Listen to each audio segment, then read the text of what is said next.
fridge. Guys, so for today's video, we are gonna make overnight oats. Wow! There's no need to cook po ang ating oats. So, I chose whole rolled oats dahil less processed siya compared sa instant oats. Yan. And also, meron din tayo dito chia seeds. Did you know that chia seeds are rich in fiber and maganda rin to sa heart health? Pag bumibili pala ako ng mga kinakain, I always make sure na tinitignan ko yung mga ingredients niya kasi nga, mas maganda diba, clean yung kinakain natin. Especially ngayon, ang dami-dami ng preservatives, ang dami mga products na naglalabasan dyan. Para tumagal yung isang product, they need to put preservatives. These seeds are all natural, rich in protein and fiber. Ayan, so ilalagay natin sa ating overnight oats yan.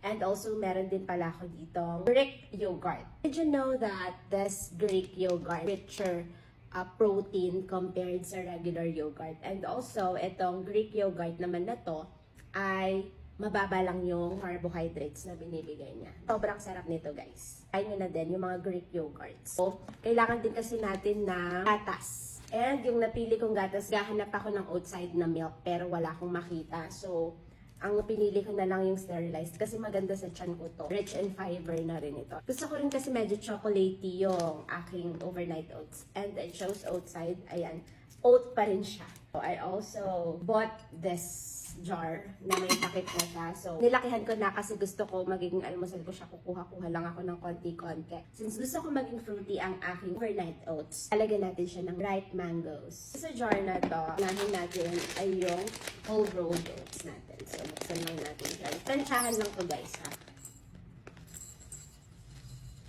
So, no need na ng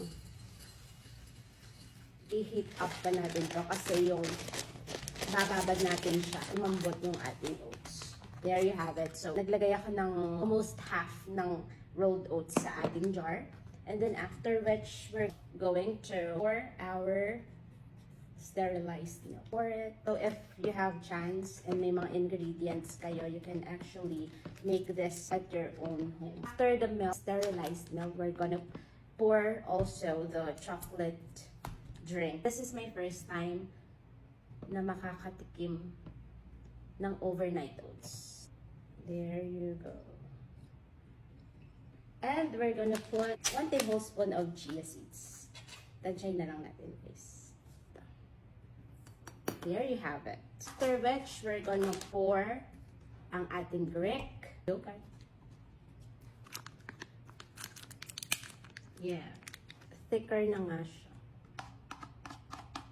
After putting everything together, nakalas natin ilalagay ay yung ating mangoes.